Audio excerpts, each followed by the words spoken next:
श्री कृष्ण ने दिया था अश्वत्थामा को मौत से भी ज्यादा खतरनाक श्राप। महाभारत के सबसे महत्वपूर्ण चरित्र में से एक है अश्वत्थामा। पौराणिक मान्यताओं के अनुसार अश्वत्थामा आज भी धरती पर अमर है। लेकिन क्या आप जानते हैं कि अश्वत्थामा कौन थे और उनको इतना खतरनाक श्राप क्यों मिला था? अश्वत्थामा कौरवों और पांडवों के गुरु द्रोणाचार्य और उनकी पत्नी कृपि के पुत्र थे। जन्म से अश्वत्थामा ब्राह्मण और कर्मों से क्षत्रिय थे। कहते हैं कि अश्वत्थामा का जन्म गुरु द्रोणाचार्य और उनकी पत्नी कृपि के कई वर्षों की तपस्या के बाद हुआ था और उन्हें जन्म के साथ ही भगवान शिव का आशीर्वाद प्राप्त हुआ था।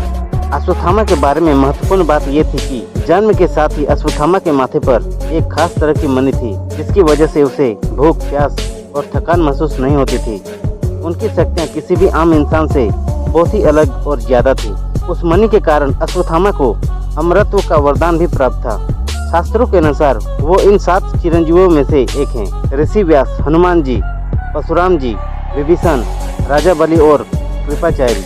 महाभारत के युद्ध में अश्वत्थामा ने अपने मित्र दुर्योधन का बदला लेने के लिए पांडवों को मारने का प्रण लिया, जिसके कारण उसने गलती से पांडवों के 5 पुत्र को मौत के घाट उतार दिया था।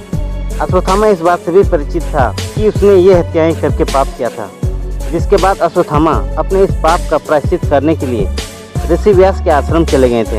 हालांकि अश्वत्थामा को जब पता चला कि पांडव जीवित हैं और उसने गलती से उनके बेटों को मार दिया, तो अश्वत्थामा ने दुर्योधन से की गई अपनी प्रतिज्ञा को पूरा करने के लिए फिर से पांडवों को समाप्त करने के लिए उन पर ब्रह्मास्त्र छोड़ा। श्री कृष्ण ने अर्जुन को ब्रह्मास्त्र के जवाब में हथियार चलाने के लिए कहा। हालांकि ऋषि व्यास ने दोनों अस्त्रों को टकराने से रोक लिया। व्यास ने अर्जुन को अपना अस्त्र वापस लेने के लिए कहा, लेकिन अश्वत्थामा अपने ब्रह्मास्त्र को वापस नहीं ले सकते थे। इसके बाद अश्वत्थामा ने उस ब्रह्मास्त्र को अभिमन्यु की पत्नी उत्तरा की कोख में पल रहे बच्चे की तरफ छोड़ दिया था।